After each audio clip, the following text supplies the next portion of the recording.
It's time we're gonna take it home. Let's go. Let's go. Do it. Do it. Make it happen. Where there's a Met man, you'll find a Mets fan. Let's go. This is a Mets year. For all your Mets here, let's go. Bring it home. Bring it home. Bring it home now.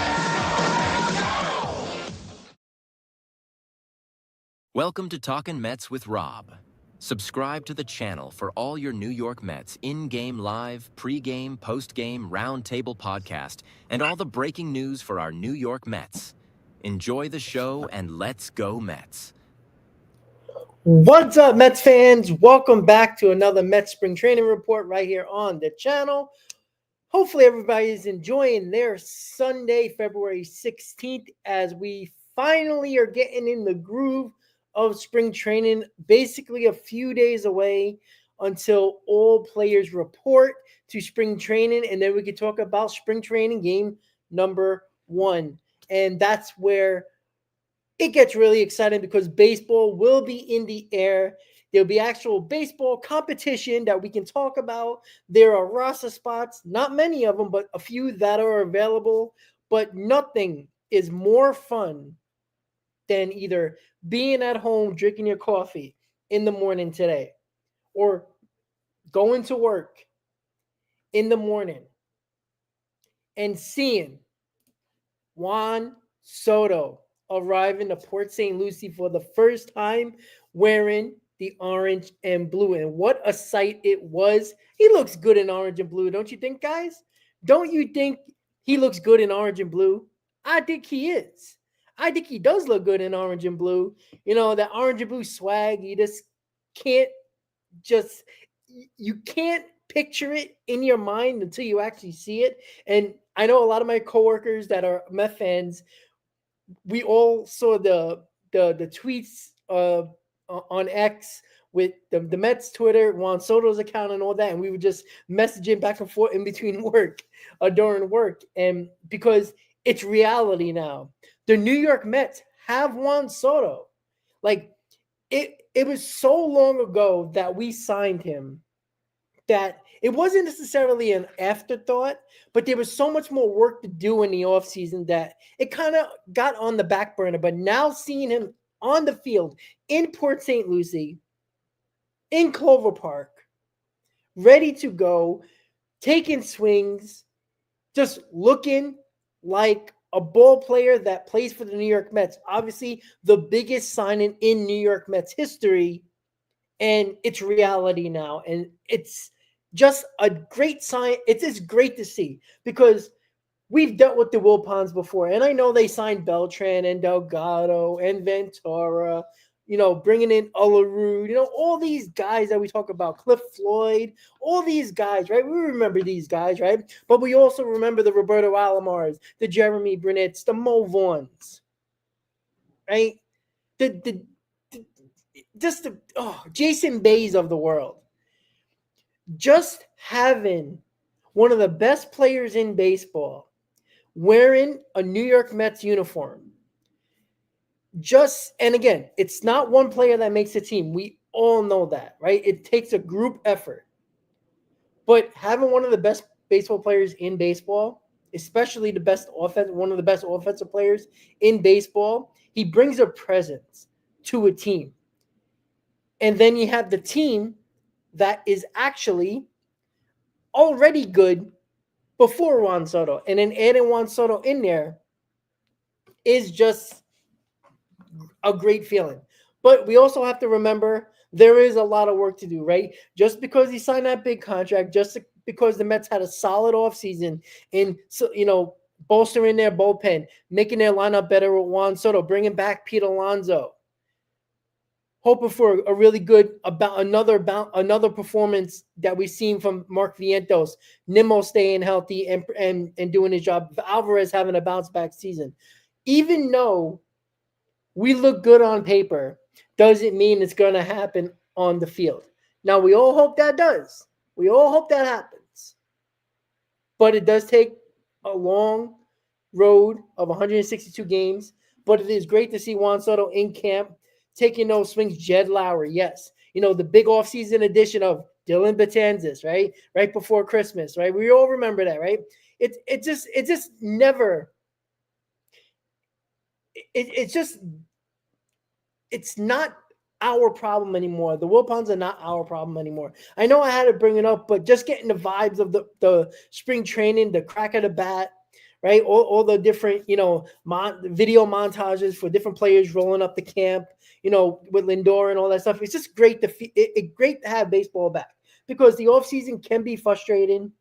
It is very long. And on top of that, if you're a fan of football and your team sucks, you kind of have no football season, right? I know there's a decent amount of Giants and Jet fans here. Obviously, I'm a Cowboys fan, but, it wasn't a very fun season. So football was kind of like for us, and we couldn't wait for baseball season. That's why, you guys came in droves on our hot stove shows throughout the offseason because, well, yeah, baseball was the key because our football team sucked. So what else we have to talk about except the boys in orange and blue in Queens? So Juan Soto is here, taking batting practice, looks ripped, looks ready to go. He did speak today in his first public interview of spring when he arrived and after he did his batting practice and all the other drills and all that other stuff.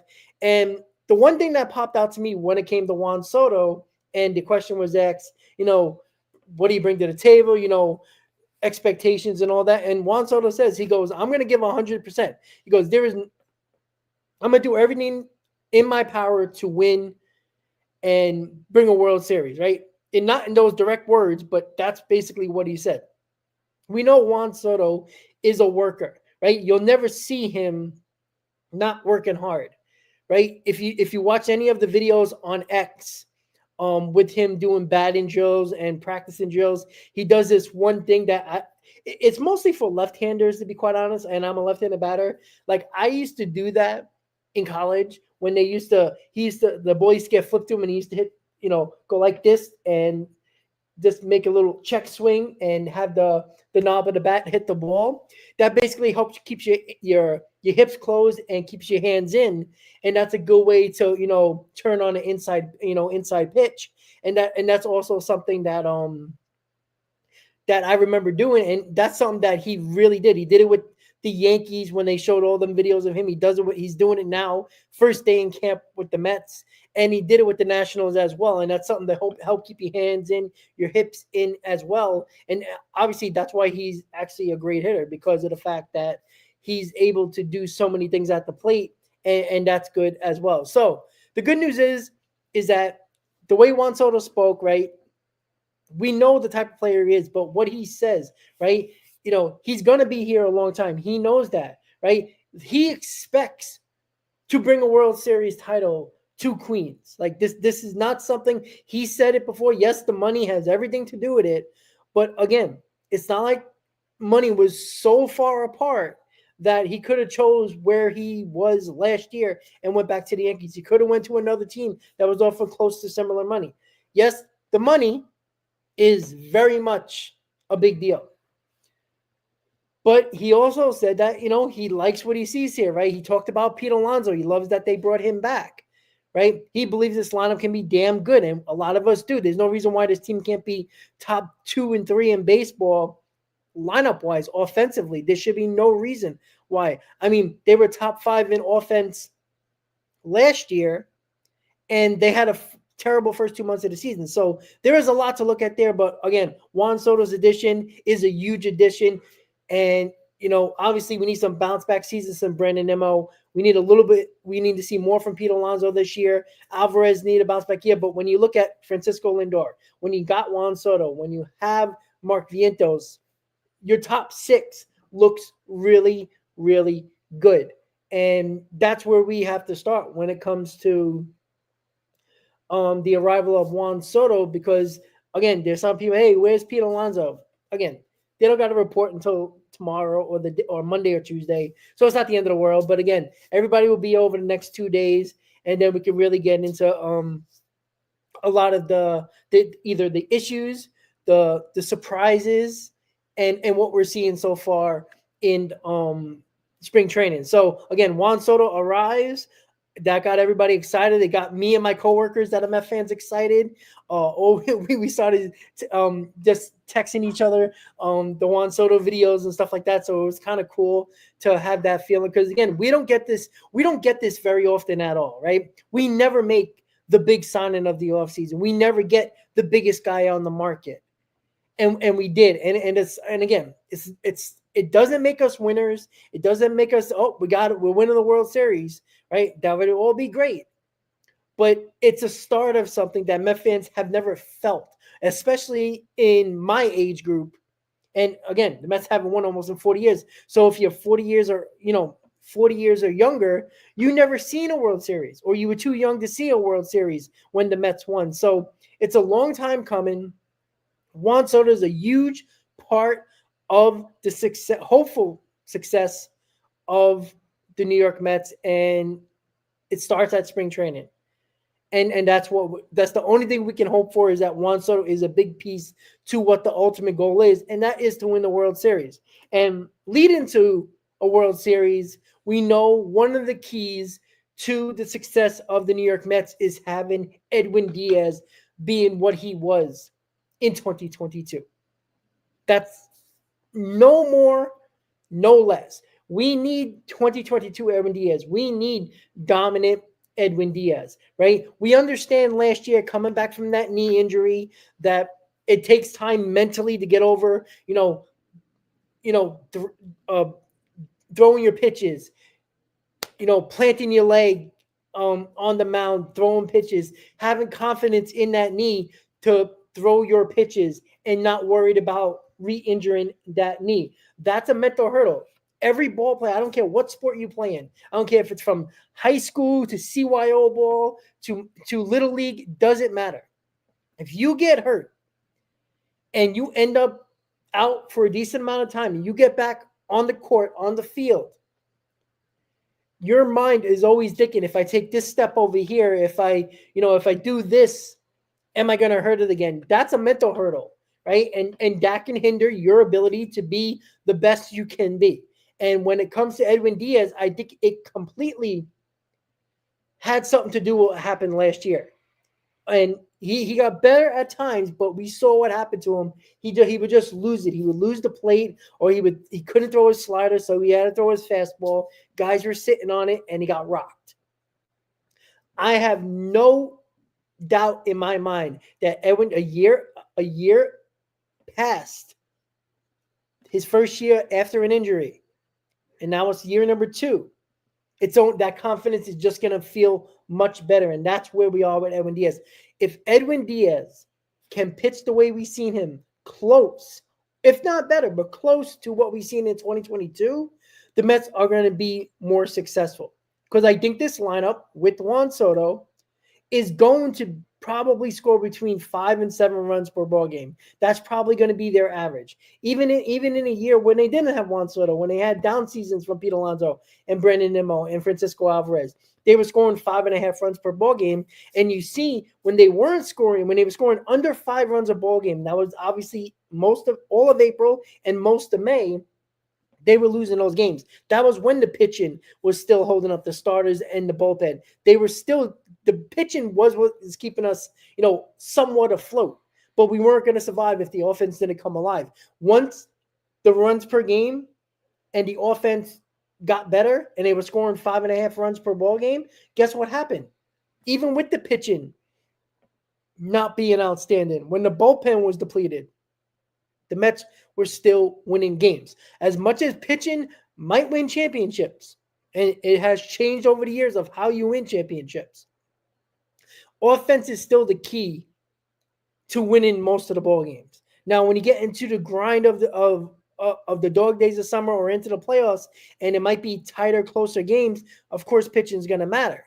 But you see what happens during the season when your lineup can produce 5+ runs per ball game on average. You win more ball games, and that's basically what happened last year.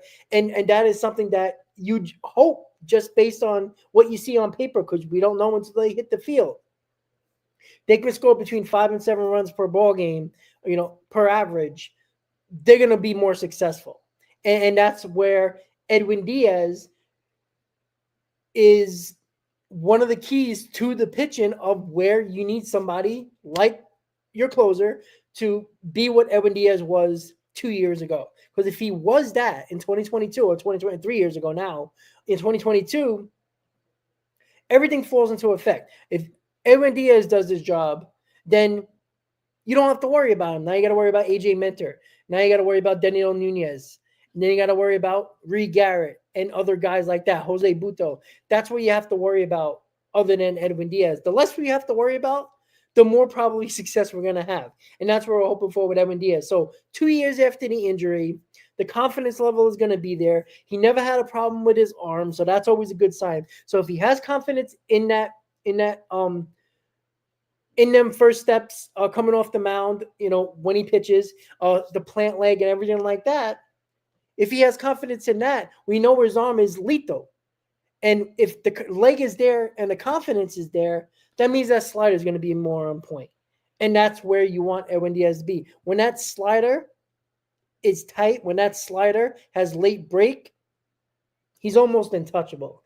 And that's where we need Edwin Diaz to be. We need him to be one of the best closers in baseball, at least top 3 or 4. That's where we need him to be. Even though we have a solid bullpen, if you have a shutdown closer, you're very hard to beat, and we all know that. So that's where we are. Juan Soto arrives, Edwin Diaz bullpen session, looking good, looking healthy, looking confident, and that is a great sign for the New York Mets.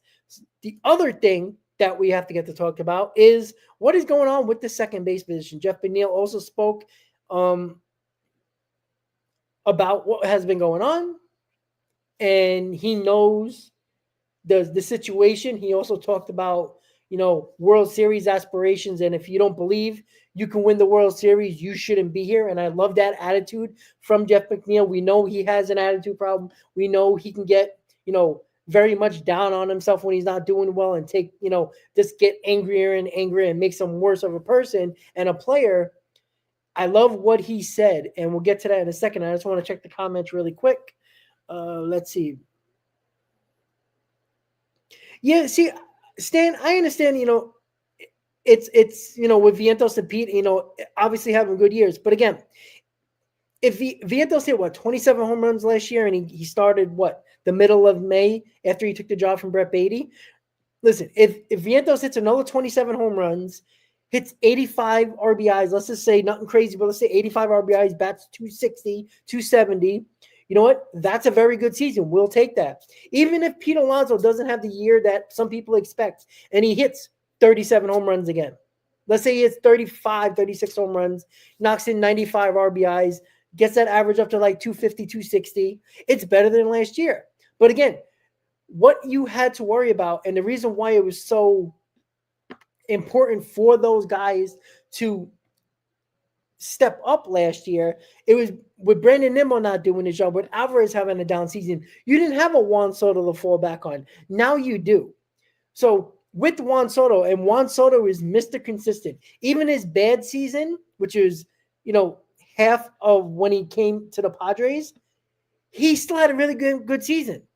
And that's where we are when we talk about why Juan Soto is so important to this team, because we don't need career years for a Brandon Nimmo or Pete Alonso or Vientos, for that matter. You need him to be consistent. You need him to be consistently what you have seen. From Pete Alonso, again, even if he has a year like last year, it isn't earth-shattering, but it's a solid season. But you have Juan Soto in that lineup as well. That's a huge difference. Again, take Juan Soto out of the lineup. Who was in them lineups? It was Starlin Marte. It was Tyrone Taylor. It was Harrison Bader. This is what you're basically replacing Juan Soto with. Your outfielders were those guys. You're replacing them with a Juan Soto. With none of those guys will hit more than, 10 to 12 home runs. There's a pretty good chance he'll double that, if not triple that. He can be a 30 home run guy, no problem. He's a 90-plus RBI guy, 95-plus RBI guy. He can bet you close to 280, 290. That is a huge difference in the lineup than what we were tracking out there, and why Pete Alonso we needed so much, or Brandon Nimmo, we needed so much, or Francisco Alvarez, we needed so much, because you didn't have to put it on the backs of Lindor and Vientos like we did last year. Now you have another guy who doesn't care about the pressure. We all know that. We all know he thrives in the biggest spots, right? Will there be an adjustment? We'll see, right? He's human. He will slump. He will have a slump. But we know when the lights shine brightest, Juan Soto loves to be in the spotlight. He loves to be in those positions where he can make or break a game. That is important. That is ideal. That's why it's so different. Again, you're replacing Marte, Tyrone Taylor, Harrison Bader for Juan Soto. I think we would love that trade-off. Right? That's the guy that we had in the line. One of those three guys, if not both of those guys, were in the lineup on mostly a daily basis. Now you have Juan Soto in there. So that is a huge difference. And the consistency of Juan Soto is why he is so important to any team that he's on. Right? We saw how important he was to the New York Yankees. We know how important he was to the Washington Nationals, what he did in the 2019 World Series. We've seen it firsthand as a New York Mets fan, what he did to us with the Washington Nationals. That is the important aspect of why he is so important. It's not that Juan Soto is going to hit 50 home runs or 45 home runs or 130 RBIs or batting 310. It's the fact that he brings consistency. He wants to be up in the biggest moment, right? Obviously, that takes pressure off Pete Alonso. That takes pressure off Brandon Nimmo. That takes pressure off all the guys in the lineup. He brings that presence. And again, when you put Juan Soto in the lineup, and it's usually Marte, Tyrone Taylor, or Harrison Bader last year, that's a huge difference. That is a tremendous amount of offense more in your lineup that is nowhere near what those players can give you. And on top of that, with the Jesse Winker, Starlin Marte platoon DH, and Marte also spoke. I know that's not one of our topics, but I'll get into that after we finish most of the topics. You see how this lineup can be so good, obviously, in your mind. And that's where the battle at second base is very interesting. When it comes to Jeff McNeil, he did speak. He says, listen, everybody here should be thinking the same thing to win a World Series. If you don't think that, you shouldn't be here. And he even included himself in that. And I love that mentality. This is a guy that has a possibility of losing his job at second base. He knows that. He knows if he don't play well this spring and Acuna outperforms him, there's a pretty good chance he might be on the bench to start the season. And I know that might make a lot of people happy, but he knows that. And as a player who has – all these players have big egos, right? Every one of them wants to start. Every one of them wants to play well. To hear Jeff McNeil speak like that and put himself in that equation as well, and not, putting him outside that little box and putting the team in that way and say, oh, if you don't think about winning the World Series, then you shouldn't be here. He wasn't just talking about the team. He was talking about himself as well. And I do like that. That is a good sign. Again, does that mean he's going to bat 280? That means, be close to what Jeff McNeil was a couple of years ago? Who knows? Right? We know it's in him because he did it after the All-Star break prior to getting hurt. Right? I'm not asking him to bat 320 here. Right? You're at the bottom third of the lineup now. Right? When he was batting 300 plus and being the Jeff McNeil we knew he can be, he was at the top of the lineup.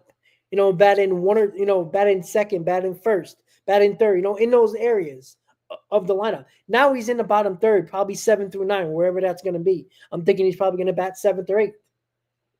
But we don't need him to be the 320 hitter. Now, we'll all take it. What do we need Jeff McNeil to be? Give me 280, 10 to 13 home runs, RBIs, let's say about 65, right? Nothing crazy. You're at the bottom of the lineup. But what you need to do at the bottom of the lineup is do everything you can to turn that lineup over to the top of the order where you have the most threats in the lineup, right? We all know if you look at the lineup, what it's going to be. We know Jose Siri, we know Jeff McNeil are going to be batting somewhere between 7 and 9. Right? We all know that. That's what we know at the moment. The DH is probably going to be batting 6th or 7th, right? You depending on the matchups and stuff like that, right? I don't know how far you're going to bring down Nimmo, right? Maybe Alvarez would be the 7th guy. Maybe whoever's platooning at DH, Winker or Marte, they're going to be batting 6th, right? Or 7th in the lineup. So again, when you have a Winker or a Marte batting 7th, Alvarez batting 6th, you'll have Jeff McNeil batting 8th, Jose Siri batting 9th, somewhere in that order. But just look at that lineup. Like we were having Alvarez, batting 5th last year a lot of times. Now he's be batting 6th or 7th. Like that's a huge difference. And when it comes to Jeff McNeil, we don't need him to be outstanding. We need him to be a productive player. Jeff McNeil is not a power hitter. There's no production out of Jeff McNeil in that department. Yeah, he can jack one out every now and then. We need him to be a consistently 270 to 290 hitter. If we can get him to be that means he's on base more for guys like a Jesse Winker or a Marte and a Jose Siri. Those are all guys that can jack the ball over the yard. They're not going to have, besides Marte, who can still bat 270, with Winker and Siri, you're not going to get a ton of average. But what you will get is guys that can jack the ball out of the yard. And in the bottom of the order, you're looking to steal some runs at the bottom of the order. And Jeff McNeil's job is to get on base for those guys that might jack one out of the park. You just assume Jesse Winker can hit between 15 to 17 home runs. Starlin Marte can probably hit 15 to 17 home runs. Jose Siri is a 20 home run guy. So all these guys can jack the ball out of the yard. That's why Jeff McNeil is going to be important in that 6, 7 spot in the lineup, because of the fact that you can get those guys in front, behind him, guys that can actually hit the ball over the wall. And those guys, look, they don't hit for average in that area, but they can jack the ball over the yard. And what you do, you want to steal some runs at the bottom of the order. And that's the way you can do that. And Jeff McNeil can be key to the bottom of the order if he can do that. And at the moment, he slightly has the edge in the starting role for second base. When it comes to Luis Acuna, we know what he has to do, right? He has to outperform, in my opinion, he has to outperform Jeff McNeil by a large margin, right? If Jeff McNeil's playing well and Luis Acuna is playing well, they're not going to start Acuna over Jeff McNeil and sit Jeff McNeil on the bench. They're just not going to do that, right? That still might piss some people off. I completely understand that. But the fact of the matter is, regardless of if you want Acuna or you want Jeff McNeil, they're batting in the bottom third of the lineup, right? I don't believe Luis Acuna is a big power guy, at least not yet, right? I think he's gonna be a guy, right? What he had issues with in the minors, just don't think that because he came up for a month and he looked good and he played an important role, mostly in the defensive capabilities, but obviously with the bat, he looked solid with the bat. What he struggled with was strikeouts and low average in the minors. Now, that doesn't mean that he can't do better in all those areas at the major league level, but that was his issue in the minors. The Mets didn't bring him up because he was lighting it up in AAA. They brought him up because of the McNeil injury and the Lindor injury all happening around the same time. And you basically had no middle infield except for Jose Iglesias. That's why Luis Acuna was brought up here. He wasn't brought up here because he was lighting it up. He was brought up here because of necessity. We have to remember that. Now, he didn't embarrass himself, which is a good sign. He looked like he belonged. But again, once you put him in a lineup, that doesn't mean that he's just going to be successful right away. And there's no need to throw him to the wolves right away when you don't have to. Right? Because what you're looking for at the bottom third of the lineup, and Acuna could be a great part of that. And there's no reason why you can't do that and be brought up in May. You can always give Jeff McNeil a month in April. See what he can do. See if he can handle what he needs to handle, what he needs to do as a guy that's batting in the bottom third of the lineup. That's what you have to worry about with Jeff McNeil. And again, if Jeff McNeil looks bad in spring training and Acuna is lighting it up, I have no problem sitting McNeil on the bench and throwing Acuna out there. But we act like Luisano Acuna came up in May like Mark Vientos and performed like Mark Vientos. Not power-wise, but just surprised everybody. So that is the issue. And Brad, the contract has something to do with it. But again, if McNeil doesn't play well in spring and Acuna plays well, I'd be shocked if Acuna is not playing over Jeff McNeil. The fact that Jeff McNeil, the contract has something to do with it, but also the fact that what the Mets need at the bottom third of the order, we don't know what Luisano Acuna can give us, right? If Jeff McNeil can do it, we know what Jeff McNeil can do average-wise. That's basically what you need at the bottom third of the order, right? I'm not saying Luisano Acuna can't do all that plus. But here's the thing. Luisano Acuna, we know right at the moment, we still need a middle infielder, right? Can it be Magical? Is Magical going to be in the minor leagues? Magical has options. And who knows with the Iglesias situation. But I don't believe again, Acuna can play short. He can play second. I know he's going to take reps at third. I don't think they're going to put him at third at times. But again, what you need, and this is why McNeil is probably still valuable in David Stern's eye. This is why McNeil, I know McNeil didn't have much of trade value, but when it comes to David Stearns, what does he value the most? Versatility with players, right? This was the whole issue with Pete Alonso, right? What he likes, every player that he basically brought in here has some type of versatility to play other positions. Jeff McNeil can play right field, left field, second base, even third base if in an emergency. So Jeff McNeil has that ability to play multiple positions, and not saying you have to. But again, when you have issues with Brandon Nimmo not knowing how his foot's going to react and all the injuries that he's had over his career, with Jose Siri, we don't know if he's going to perform with the bat. If he doesn't hit for power, we know he's not going to hit for average, but Jose Siri brings the glove to the table, right? Jeff McNeil could bring something, and I know Acuna brings his speed as well.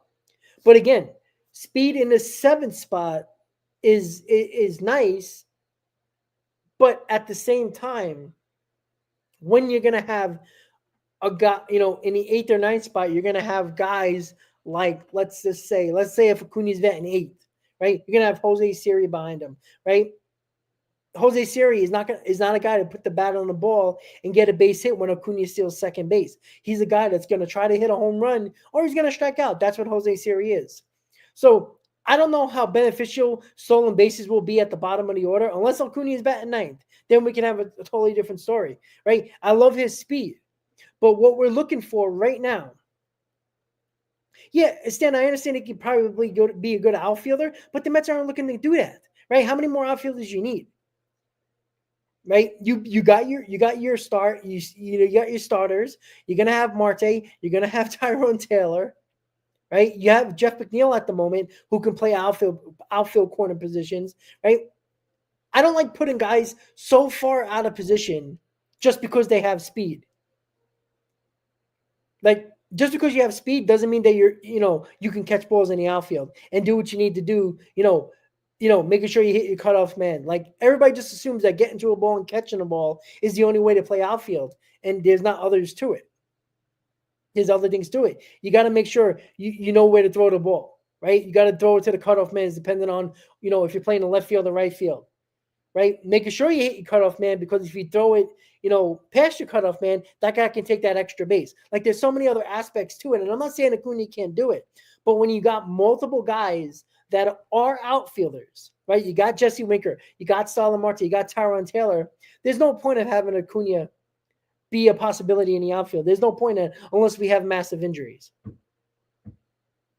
So that's where we are when it comes to Acuna. I don't think Acuna is going to make the team right now, only because Jeff McNeil has to look terrible. He has to look like not even close to what old Jeff McNeil is. And again, how much do you need to see from Jeff McNeil? You know what we need to see Jeff McNeil? Taking that ball the other way, slapping that ball to left field. trying to get, pull the ball between first and second base through the hole. That's what we need to see, Jeff McNeil. That's what we need to see. Because if he can do that, he'll easily bat 280, 290. And that's what you need from a guy from that spot of the order, in the bottom third of the order. And again, I'm not saying Luis Acuna can't be that guy. He absolutely can.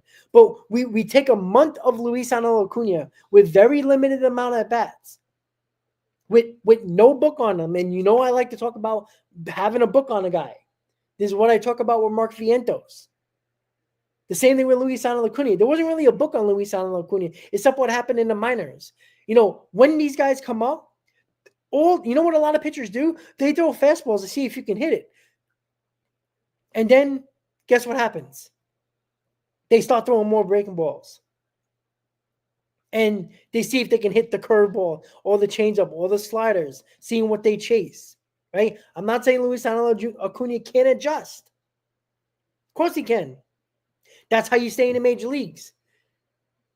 Guys that are actually good and actually play in Major League Baseball adjust to what the pitchers are doing, right? Once you have success, they're going to change the plan against you.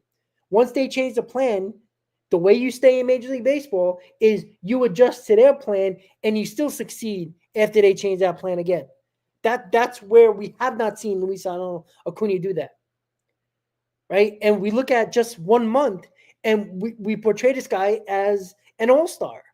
And that's where I'm not going that far yet. Because what was Acuna important to this team last year in September? And part of the playoff? Absolutely. But we also have to remember, he's not a finished product yet. Do you want him to learn at the major league level and possibly fail and hurt the team? And then all you're going to do is put Jeff McNeil back in from the bench and put Acuna either on the bench or back in the minor leagues to fix things. Here's what I want. I want finished products coming up to help this team. This is what I'm so sick of when it comes to people talking about prospects. I don't want Luis Acuna or Jet Williams or Drew Gilbert or Ryan Clifford or Ronnie Mauricio, even though Ronnie Mauricio has a little bit more track record because he played a little bit more. But even Ronnie Mauricio, this isn't a team to have younger players be evaluated at the major league level. That's why there's a minor leagues. A lot of us seem to forget that.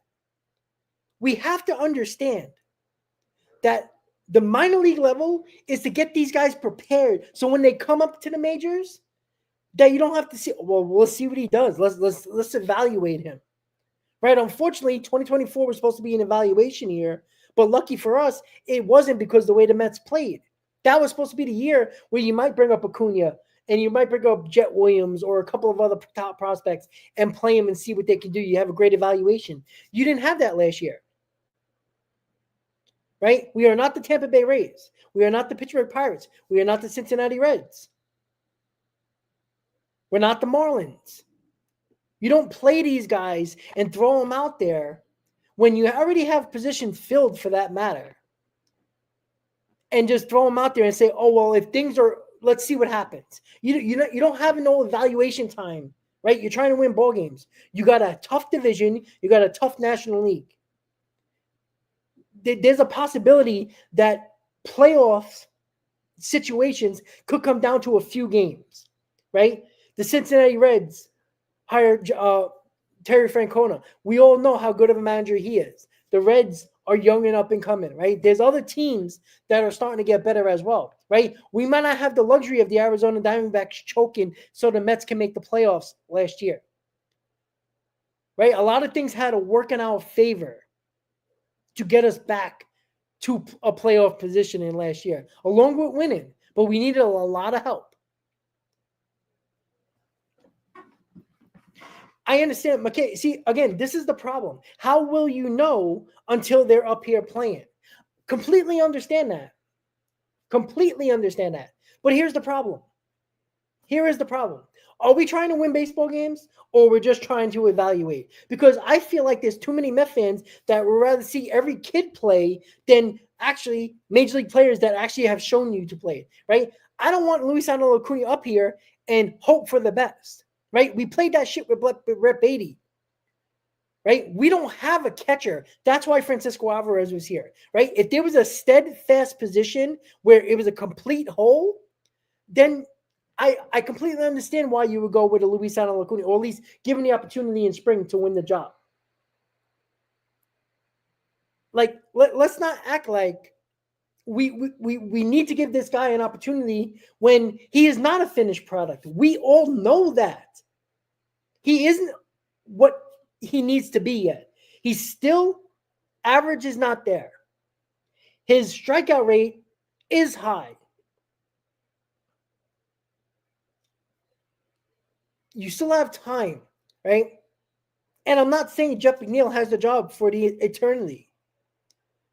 But again, we're going to put this kid in a situation where there's a possibility, and obviously there's a chance that he will not succeed. And if he doesn't succeed, what do? You're just going to leave him out there and just let him get worse and worse and worse and not help this team just because you need him to get at bats at the major league level? Like, we're not here to lose games this year. This is the frustrating part.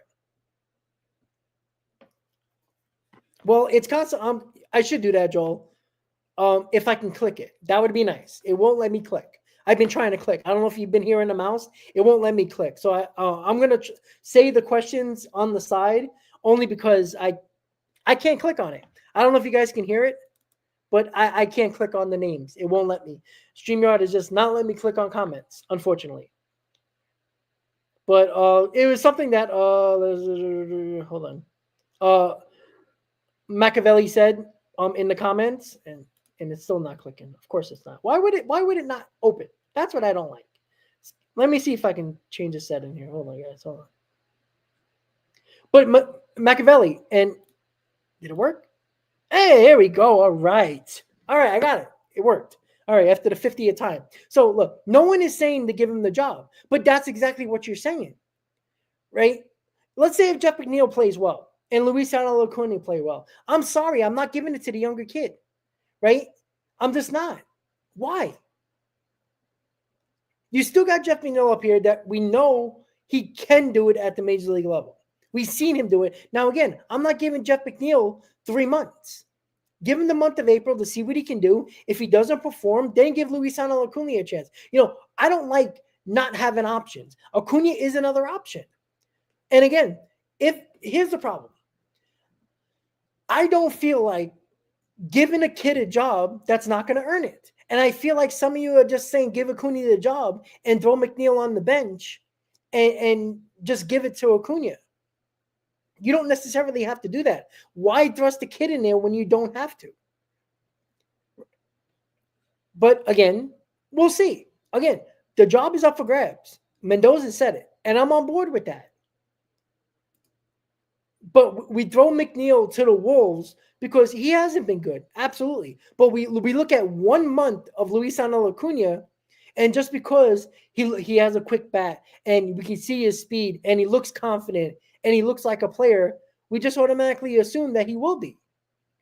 Again, the minor leagues, unless you're the Pirates or the Marlins or teams at the bottom half of the league that don't care about winning or losing, you can always bring kids up and see what they do. You can have them pass or fail, do well or fail. You don't have this luxury right now when you're trying to win a division and make the playoffs. Like, you just don't have that. All right, let's see. What else? Now that the comments is kind of working. No, Machiavelli, I'm not saying that. I am saying if he outperforms who he needs to outperform, again, it's him and Jeff McNeil. If he outperforms Jeff McNeil, here's the thing. What if Jeff McNeil plays well and Acuna plays well? Who are you going to give it to? The kid? Probably not. They're just not going to do that. They won't. All right, let's go keep it on in the comments.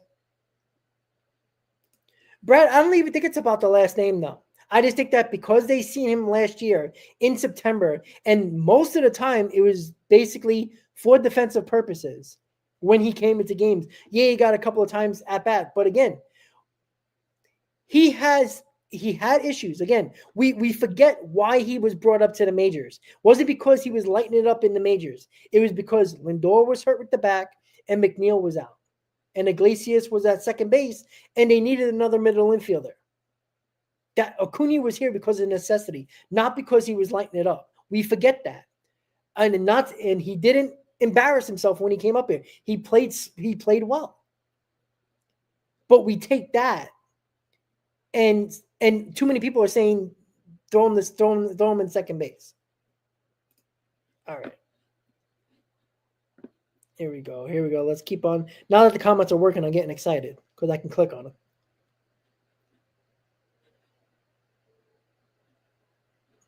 And Pantrice, yeah, Jeff McNeil was good. And again, it was for a short while, right? Whatever he started to do in the second half, and what we all know what he did, right? It was obvious. He stopped swinging to try to hit home runs. He was putting the bat on the ball. He was slapping more balls to left field. He was hitting between the first and second hole. He was just trying to get on base. That was what he was doing better.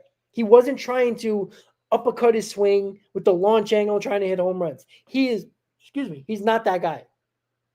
So if we can get what we've seen after the All-Star break, that's money for the New York Mets, right?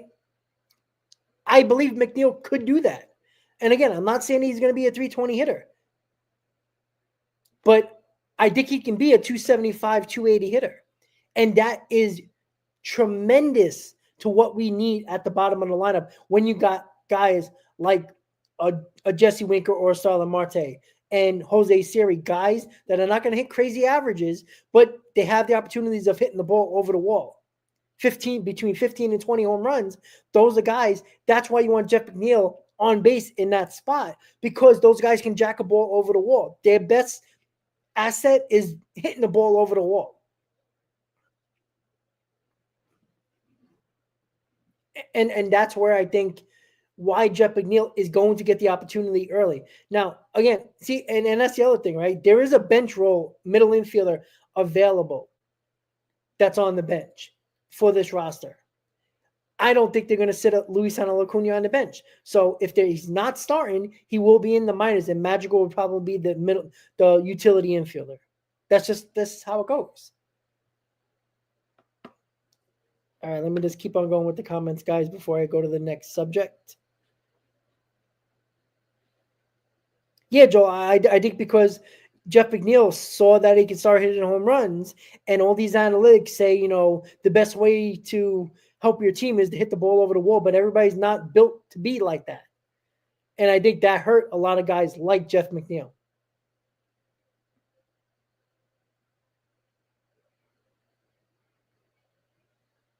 And Crooklyn, that's also a possibility. Absolutely. But we're also taking 1 month of Luisano Acuna and making him out to be, there's more people thinking that he should just get the starting gig because, he's in it, and probably Acuna's name has a lot to do with it. But again, that does not mean that you should just give him the job.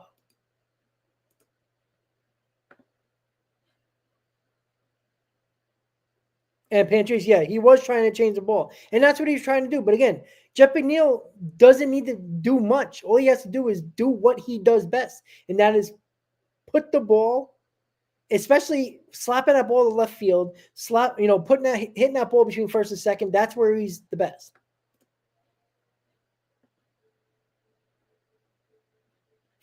Explosive. Of course. All right, guys, so let's go to the next topic, and it's about Francisco Lindor. And Mendoza talked about it, Lindor talked about it, but mostly Mendoza talked about, it's still going to flare up every now and then. Again, I've had a tremendous back injury. I completely know how it feels. And again, I'm not a professional baseball player, obviously, but it flares up at any moment. Like, I can feel great today. Tomorrow I wake up and I can barely move. Like, that is an issue when you're playing as well. And with that tweak of the back last year, late in the season, it's going to pop up every now and then. And maybe Lindor, when they asked him about it, hey, you might get some days off here and there. And then Lindor joked and says, yeah, when we have off days. And, he said it like, Major League Baseball does a good job with their off days. So that's when I'll have off. Like Lindor wants to play.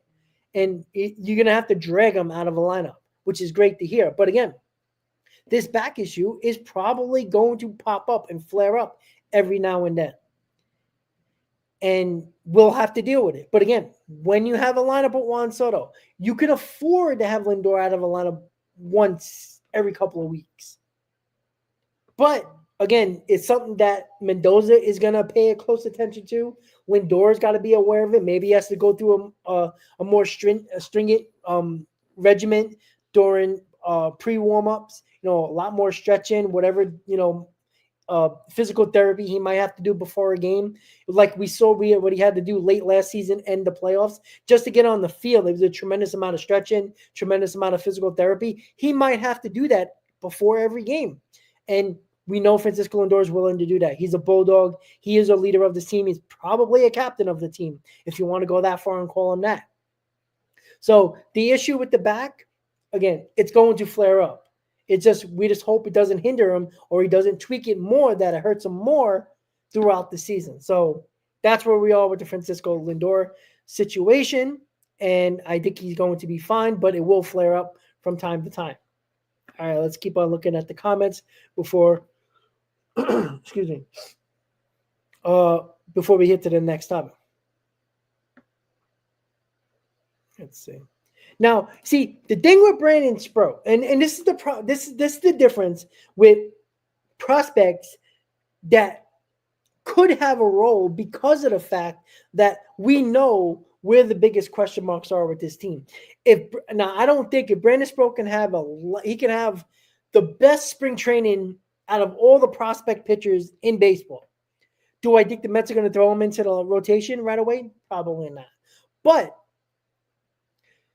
when you're lacking in the rotation which the Mets are, and again, you can agree to disagree with me, but nobody can convince me otherwise that this rotation doesn't have question marks, right? Everybody looks good day 1 or 2 of spring, right? It's when you start pitching and then resting and then coming back for a 5th day or a 6th day during spring training and starting to increase your pitch count and staying healthy and do what you can do while staying healthy, staying on the mound, and also pitching well, right? Brandon Sproat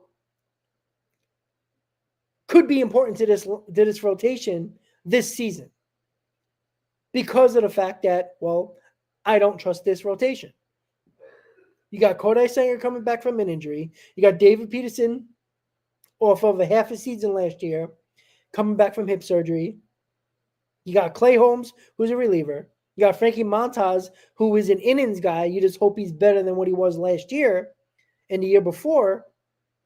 So I'm not necessarily confident in this rotation. I think Sean Manaea will be fine. I don't know if you're going to see ace like Sean Manaea and pitch the way he did last year. But if he gets close to that, I'll take it. But I'm concerned about this rotation. This can be one thing that can hinder us during the season. This is when we can talk about a guy like Brandon Sproat. Why? Because he can be impactful in this rotation. Because what we need, right? I don't believe that McNeil or Acuna is going to make or break this lineup because the top of the order does their job. Nobody's going to be bitching and moaning about what Jeff McNeil is doing in the 7th or 8th spot of a lineup unless he's completely useless.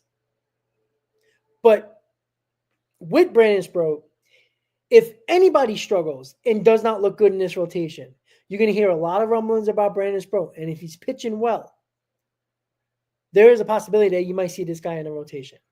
And he might replace a guy like Tyler McGill or Griffin Cannon, somebody who's going to be the 6th starter. He might be that replacement for one of those guys. Because as of right now, your 6th starter, this is why I do not like the 6-man rotation, because why we have a 6-man rotation, because we have to cater to Kodai Senga, because even if he's healthy, he has a hard time pitching on 4 days rest and pitching on the 5th day. So now you get worse with your rotation because you got guys that shouldn't be in the rotation because of a 6-man rotation. So it would be a Tyler McGill or a Griffin Cannon. If those guys don't pitch well in the 6th spot, maybe Brandon Sproat, if pitching well in the minors, could get that opportunity much earlier than we might expect. So we will see if that happens. Stanley, I do agree with that. I do eventually Acuna will earn a spot on the team. And again, doesn't mean he can't win it out of spring training. I just find it very unlikely because I think you need McNeil to have a terrible spring training and just look bad, and Acuna to be very good. And could that happen? Sure. But I think it has to be that drastic for Acuna to get the starting job.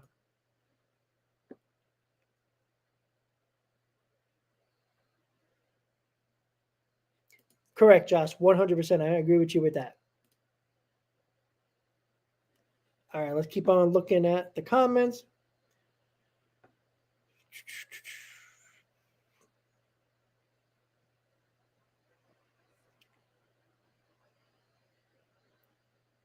All right. Buddha will be key early on as well. He's going to be a bullpen arm. He's not going to be in the starting role. That's kind of been established already. I really need to bring up Sproat. Yeah, if we do need to bring up Sproat, it's because Tyler McGill or Griffin Cannon can't hold a job in the sixth spot. Like that's the only way I see that happening. And again, I would be shocked. Like this is the problem that I've always had with any team that does a 6-man rotation.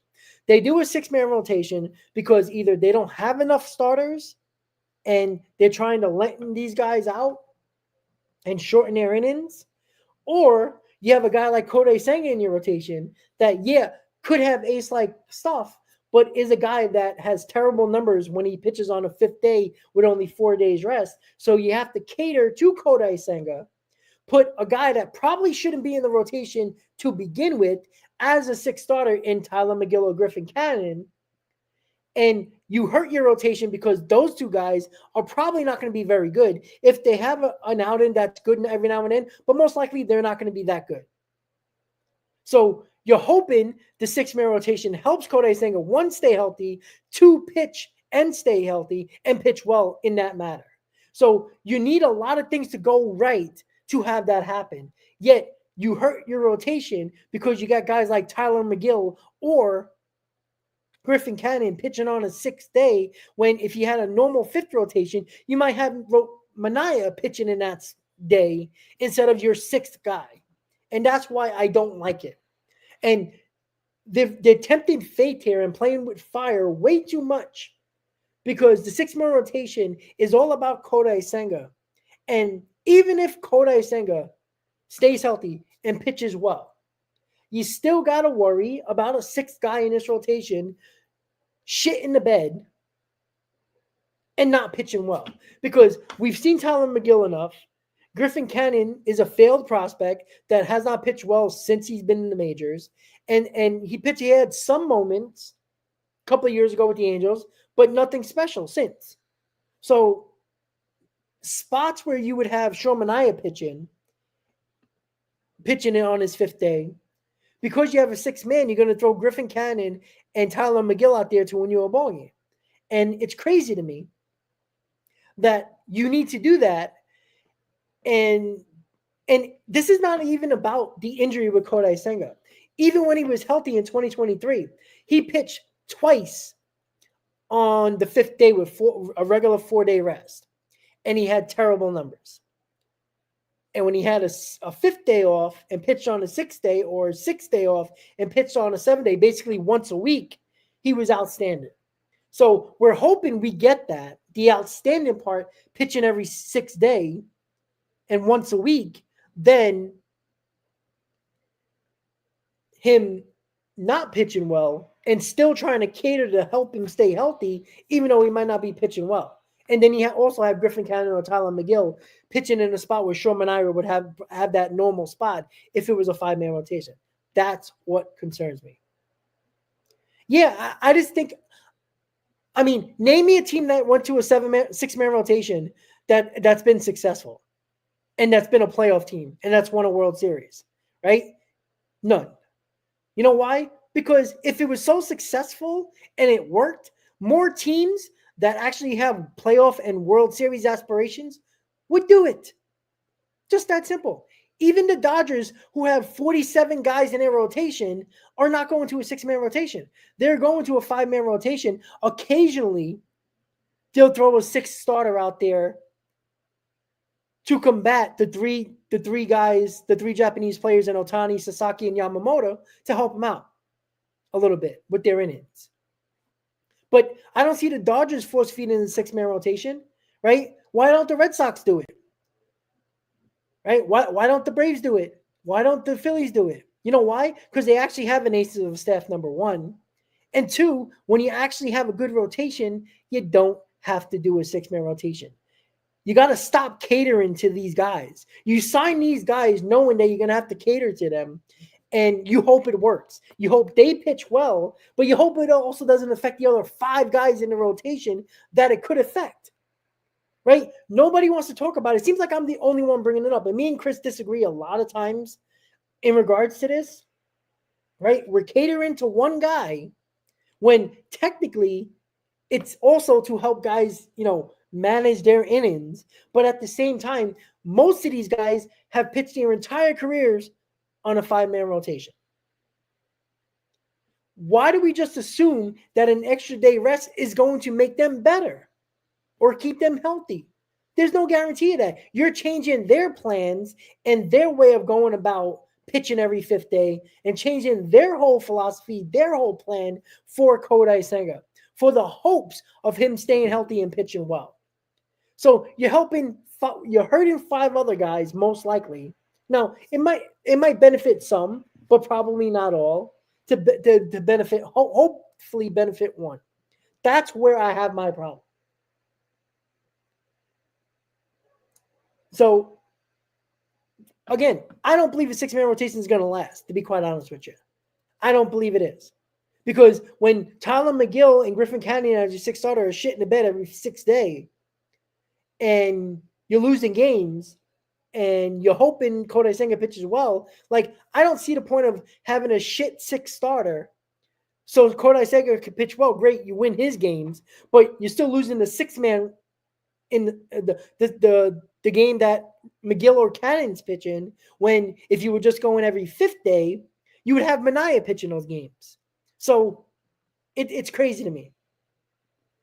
And derails, I don't want to hear that starting pitching doesn't matter. Bullpen and lineup matters more. No, I do agree with you. It does happen a lot more. But when it comes to the regular season, especially the first half, well, it depends. But most of the time, your starting pitching still matters. It does still matter. Right? I'm sorry. I don't see teams that have a bunch of 3 starters or 4 starters in the rotations winning World Series. All right? They have an ace of a staff. Right? As much as we want to talk about the Dodgers have 47 injuries, you know who was on the mound when the Dodgers won? Walker Buehler. Right? I know he was hurt. He didn't pitch the same way he did a couple of years ago prior to his injury. But you know what? He stepped up in those big games. Yamamoto was pitching for the Dodgers. Those guys are aces on most staffs. Right? That's the issue. Right? The Braves, for a couple of years now, have Strider. Now they have Schwellenbach. They had Chris Sale last year. The Phillies had Zach Wheeler. And I'm not saying you can't be successful without a dominant rotation. I'm not saying you need 5 Cy Young winners in this lineup, in this rotation. But could we be honest here? We are praying that Sean Manaea does what he did last year, or at least close to it. We're praying Kodai Senga stays healthy, number one. But we also need him to stay healthy and pitch well.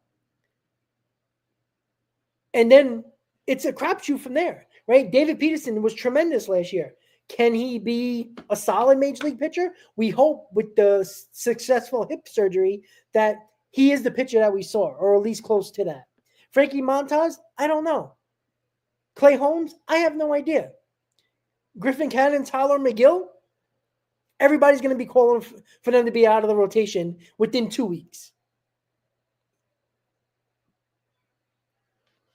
Yeah, I understand that, Brad. But you know what? Senga also had about 130 days off before he pitched that Braves game, coming back from injury.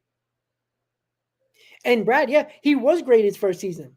But again, how did he have that great season? right? They found ways to they skipped his start some days to give him an extra day. And they did it so often that he pitched every 6 or 7 days. He was pitching once a week. Like, I just don't understand how that can be successful with a team that's trying to win ball games, but you're throwing crap out of your sixth starter and you lose those games. When if you were just going with a normal 5-man rotation, after your fifth starter pitches, you don't need a crap sixth starter. You'll be going back to your ace or the ace of your staff in Sean Manaea. Who would you rather have pitch on that 6th day? You would have Sean Manaea pitching that day instead of Tyler McGill or Griffin Cannon. Well, Joe, and that's the other thing too, right? We know how much they're going to baby Kodai Senga, probably for the majority of the year, but let's say for the first half. So that means a guy like Jose Butto, every time Senga is pitching, now it's not a bad philosophy, but if Senga is only going to go 4 or 5 innings, let's say probably 4 early on, that means Jose Butto is going to come into those games. And he's probably going to pitch 2 or 3 innings. So what does that mean? That means Jose Butto you're probably not going to have for at least 2 or 3 days because of the fact that you need him for that long man role that Mendoza said Jose Butto is going to be, that multi-inning guy with the Senga start. So you're helping that one game, but what about the other games? So again, there's so much to look at, and we do know that there's a lot to see when it comes to that. And again, can it be successful? Of course it can. Any plan can be successful. You can implement a plan and you might think it's going to work, but that doesn't mean it will. And again, I'm hoping it works. I really am. Now, if you find a way to trade for Dylan Cease and you throw him in there, now we can have a 12-man rotation for all I care. But when you're throwing garbage at the 6th spot of that rotation that shouldn't be in the rotation, because the only reason why you're going to a 6-man because of Kodai Senga, you're throwing garbage out there, right? We're all going to be sick of Tyler McGill and Griffin Cannon when they can't do anything in their 6th spot in the rotation. And those games don't have to be lost because those guys are pitching, but because of the implementation of a 6-man rotation to cater to Kodai Senga, it might not just be a successful plan. And what do you do when it's not successful? That's the issue that I have. How about going through spring training, getting Kodai Senga to pitch every 5th day? We cater to these guys and we try to change everything and change everybody else for those guys. By the way, Kodai Senga is not Ohtani. He's not Yamamoto. He's probably not going to be Sasaki. Right? And even still, they come through this country to the best league in the world, and we cater to these guys consistently while not having any regards of the other guys that it could affect. Because what if it affects Sean Manaea pitching every 6th day or anybody else in that rotation? We're not going to change it for them? Guys who've been there, done that? That's what annoys me about that. But again, we'll see how it goes. We'll see how it goes. Now, let's get into the Mendoza situation when there was a couple of reporters saying, how do you think it would feel in Queens if the Mets made the World Series? And then Mendoza with the great comment, he says, well, we had a taste of that last season, right? Making that playoff run.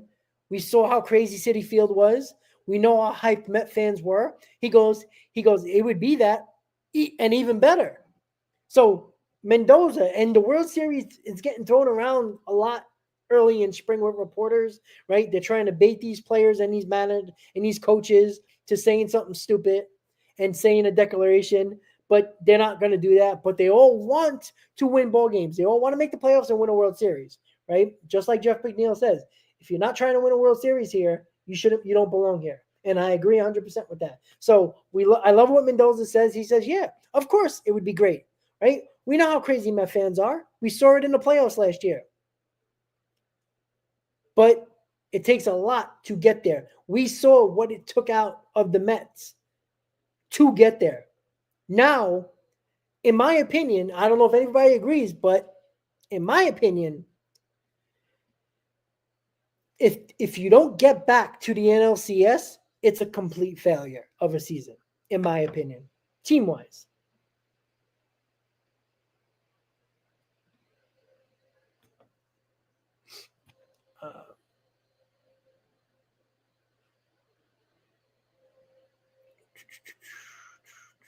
Just checking the comments, guys. Give me a second.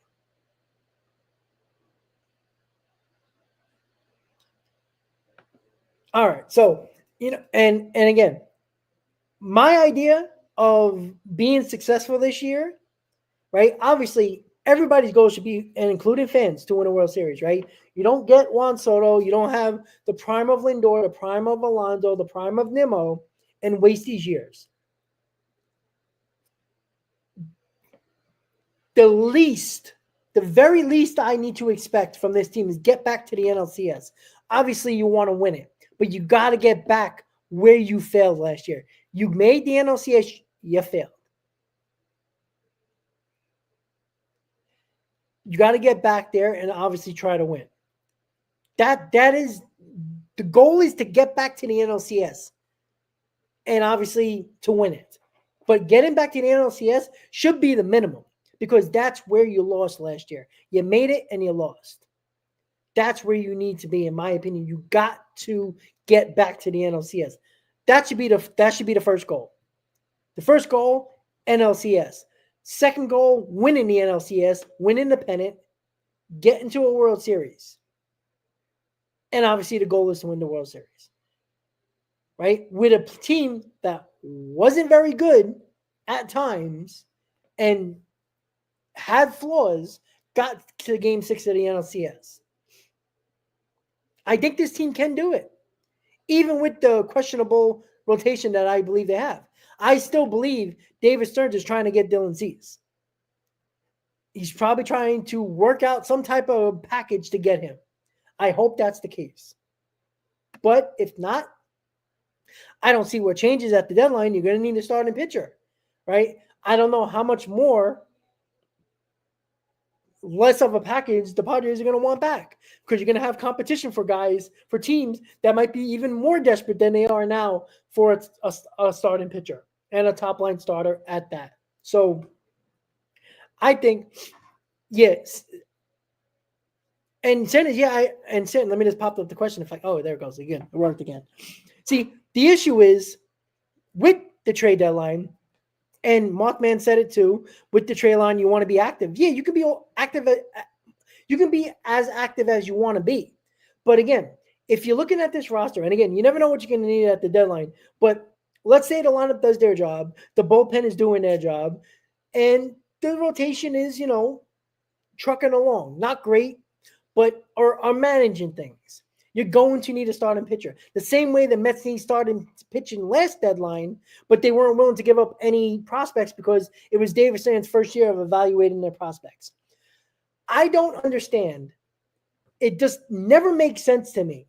The flaw of this team is the rotation, especially at the top.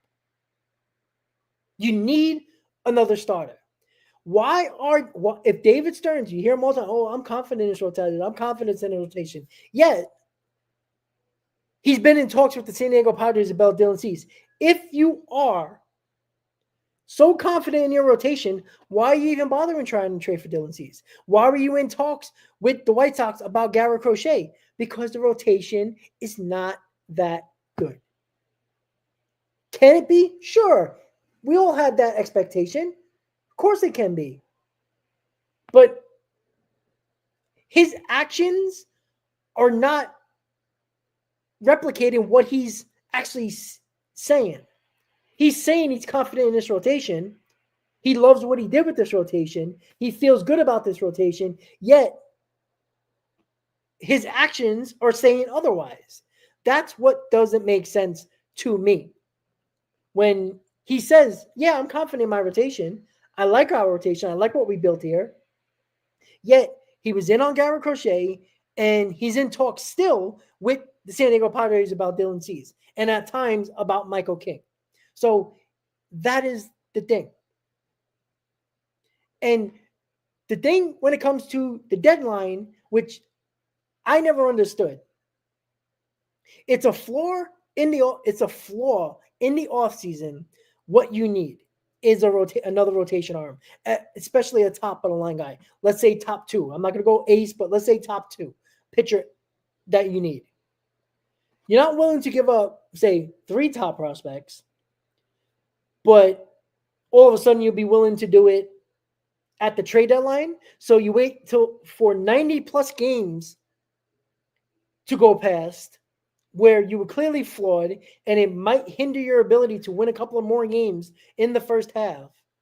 So you get Dylan Cease for the last 60 games of the season, but you had an opportunity to get him prior to the season where he can pitch 15, 16 more starts for the whole season, and you might have 3 or 4, maybe 5 more wins prior to that 100-game mark.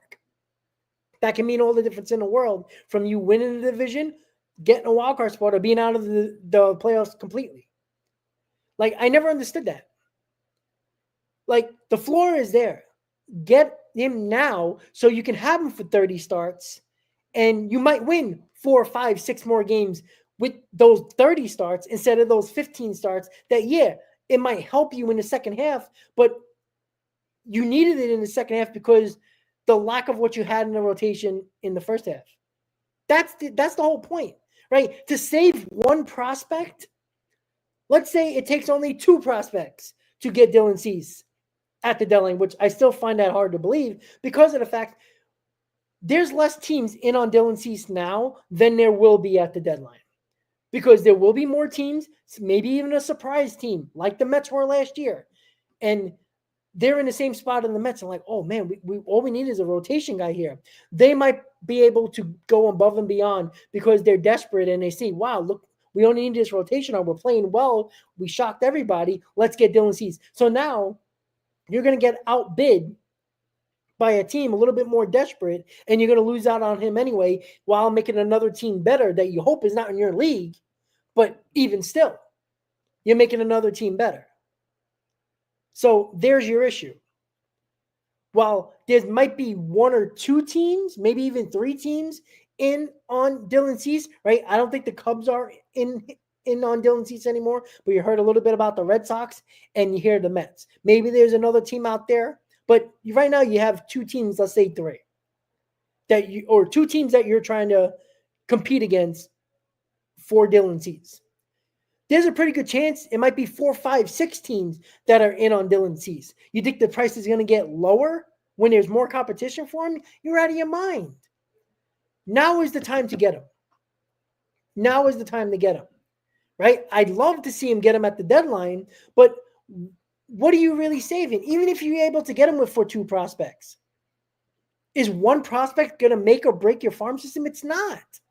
Not of what you're willing to do and what you're willing to get in 30 starts of Dylan Cease, then the possibility of getting him possibly with 1 less prospect for only 15 starts.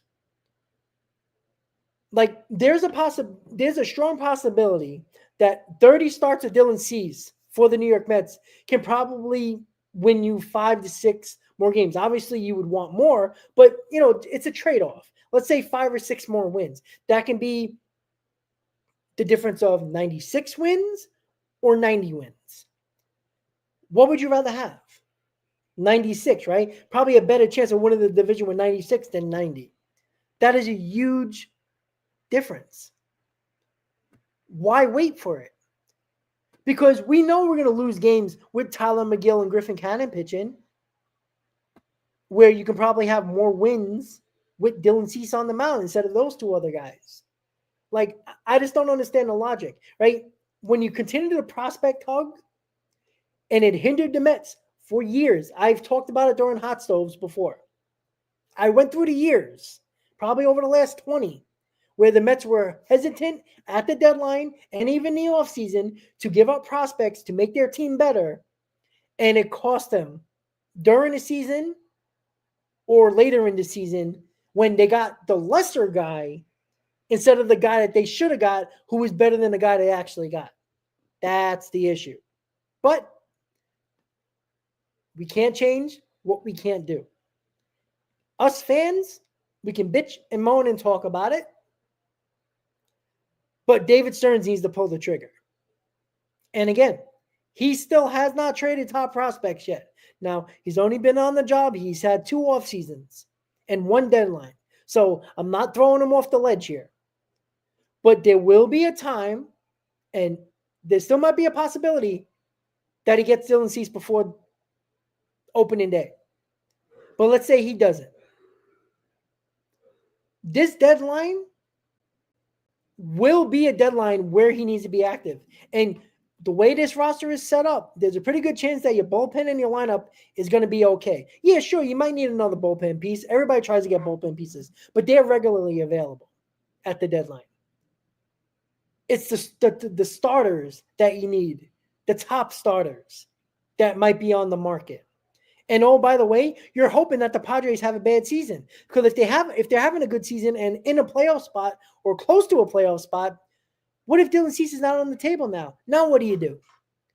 He's available now.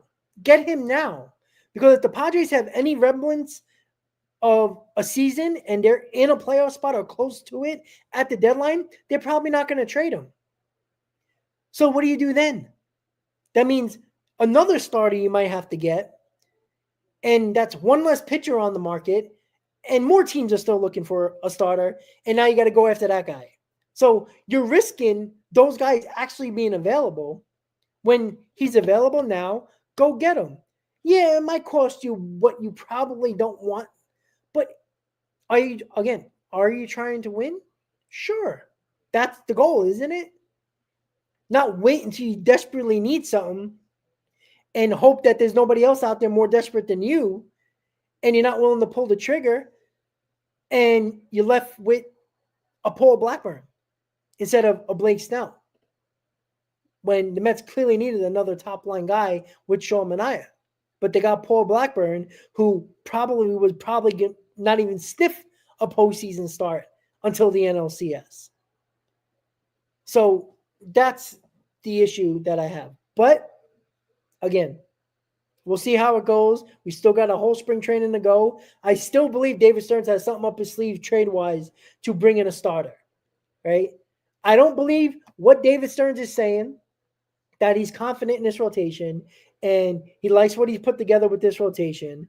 Again, action speaks louder than words. He was in on Crochet and he's still in on Dylan Cease. If you're so confident in your rotation, why would you even be dealing with the Padres about Dylan Cease right now? Because you know there is a hole in your rotation. So, last but not least, tomorrow, probably around 7:30, similar to when this stream was started today, myself and Chris, yes, we'll be back together for a show, roster prediction show. It is basically a show of us putting our roster, 26-man roster together this season, for the season. Again, right when all the players report to spring training, we don't really want to do our guesses of what the roster is going to look like going into the season on opening day. Again, it's so early in the season, but it's just a cool way of seeing where our thoughts and opinions are with the roster. And again, there ain't many spots available, right? There's a lot of players that are going to be on this roster. We know that. But there might be 2, 3, possibly 4 spots in this roster that might be different from each other. And, Chris already sent me his roster. I'm already putting together mine. I was already starting before he sent mine. So we're going to have different guys on the roster, probably on the back end of the roster, but it's going to be very interesting. So we're going to go over everything. Who's going to be in our rotation, who's going to be in our bullpen, and who's going to be our position players from the lineup to our bench guys. We're going to be doing that tomorrow, 7:30. The stream's going to be up later tonight, so you can hit that like button early. And me and Chris, we're going to have polls up tomorrow on that roster predictions show of, I'm assuming, who you would want to see on the bench or whatever question we're going to have. But make sure you tune in tomorrow, guys, for the roster predictions show, the 26-man roster. Myself and Chris think is going to make the opening day roster to start the 2025 season. So, with that said, guys, thank you for tuning in to another Mets spring training report right here on the channel. I do appreciate you guys hanging out. I know spring training, baseball is getting started up again. And, the hot stoves were crazy. You guys supported it crazy throughout the offseason. And we do appreciate that. But we have a lot of facts and a lot of things to talk about throughout spring training. And we'll see what happens. And hopefully our guys stay healthy. But we did see the first sighting of Juan Soto wearing the orange and blue. So that is always a good sign. The next guy we're waiting for is Pete Alonso to hit that field in Port St. Lucie. So with that said, guys, thank you for tuning in again to the Mets Spring Training Show right here on the channel. See you next time, and see you tomorrow night on the Roster Prediction Show with myself and Chris with our predictions, what the 26-man roster will be for opening day. Have a good night, guys. Let's go Mets, and I'll see you next time on the channel, guys. Good night, guys. Let's go Mets.